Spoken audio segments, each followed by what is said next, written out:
are, oops, okay. So we are assigning the letter O to item, to the variable item, okay? And likewise, over here, we can say the same thing.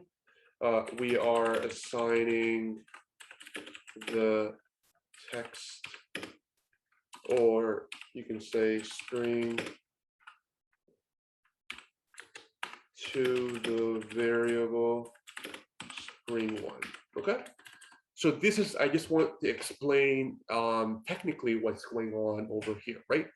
So now we're going to go over this code right here. So we have if item is in string, so you want to see if O is inside of hello world, right? So basically, you want to iterate over this. So this is just basically the logic behind this, right? Now, obviously, we're going to have to require a for loop over here. So you can say for,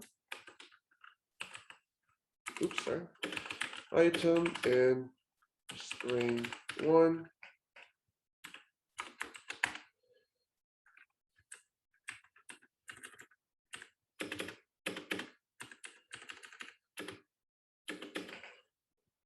Yep, so let me just do this, sorry.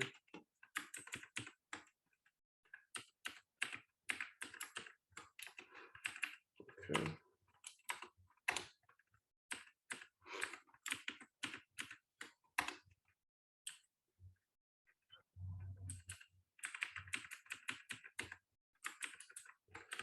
Okay.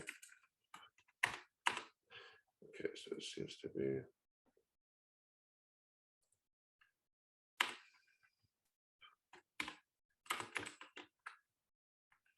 Okay.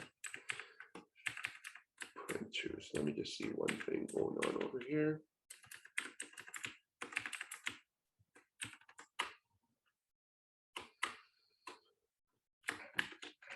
Okay.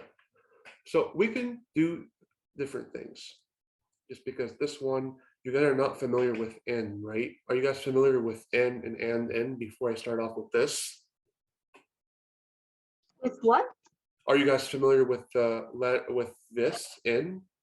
This checks if item is basically For item in string. No. Pardon? No, we didn't. No, I don't. Okay, okay. So let me actually explain this because I don't want to jump over too far. So there are different types of things called and in, or you can say in.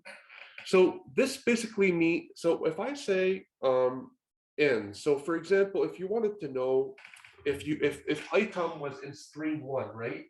If you wanted to know that if item was in string1, then you can say that something like this, for example. You can say if item is in string1, right?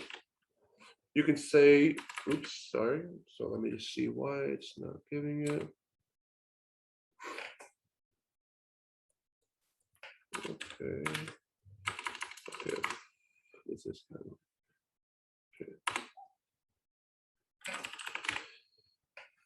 okay. So you could say if, for example, item is in string, then you can say, well, return true, for example, right? So this is just kind of what I told you about earlier in terms of having a higher level language where you could say is in, for example, right? But I don't want to get too in detail into this right now. But as I said, so if we were just kind of to take a number, so let's say number, let's say 6, right? And you wrote a program like saying if number remainder 2 is equal to 0, right? You can say print this number is even, else print this number is odd, right?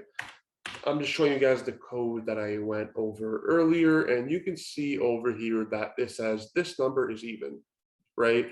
And that is because we have a number 6, which is an even number, we divided it by 2, and it is equal to 0, essentially, right? So these are different ways. Well, and you can say this actually. Let me show you another operator. So this operator is basically equivalence. Now let's just say you put this. Are you guys familiar with this? The exclamation mark and the equal sign? Yes. Okay, so what does this mean? Can you guys tell me what this means? It means that it is not equal. Exactly. So if I was to run this program, David, what do you think the output will be? This number is odd. Exactly. Good job. Right? See, there you go. This number is odd. And the reason for that is because we are checking that if this number is basically once this number is divided by 2 and the remainder is not equal to 0, that means we know that it's not even, and thus it'll go into the else statement, right? And then it'll print out this number is odd. Okay? So this is just basically even or odd. Okay, there's even or odd program, essentially, right? Now, I want to teach you guys a little bit more about strings. So for example, let's just say you wanted to print a string that says,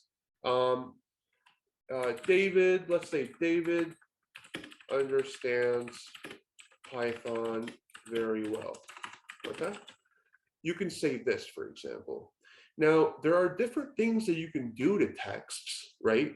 Which are called escape sequences, or escape characters, rather, it's a better term.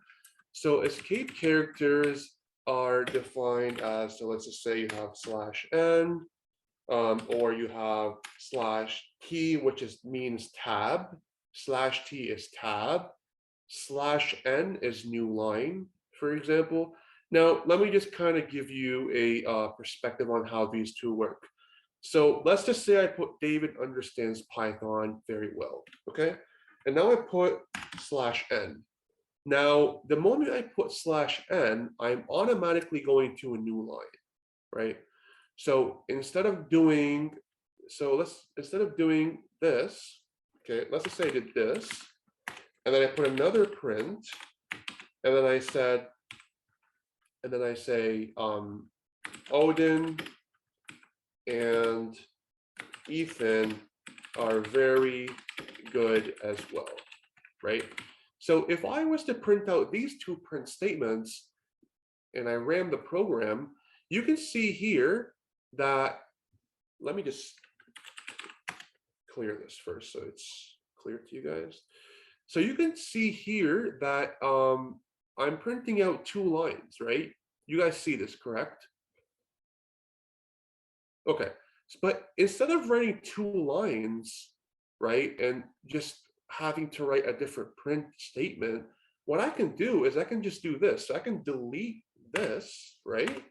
And I can just put a new line over here and then write the same thing. I can say Odin and Ethan are very good or competent, or let's just say good, we can say good, very good as well, right?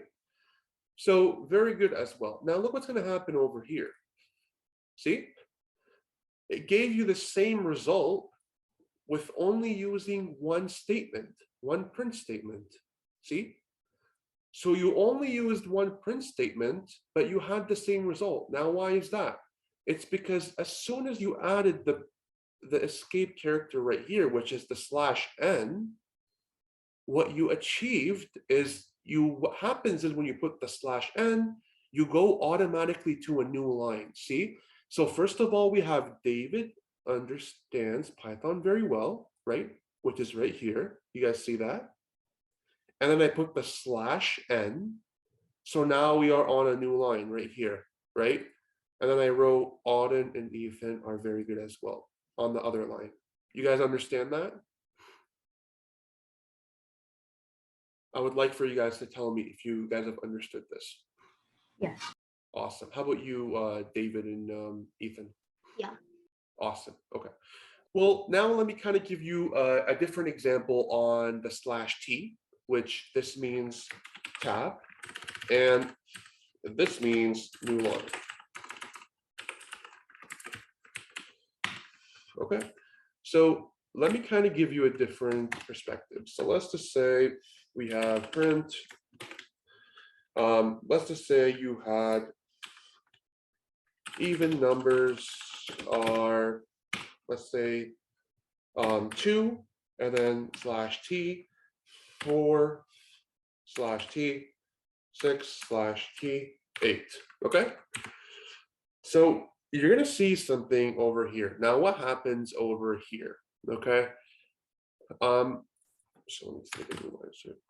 So tab, what does tab do? Now let's see. So you can see over here that this line over here, even numbers are 2, and then you can see here there's a lot of space. You guys see that? You guys see this, right?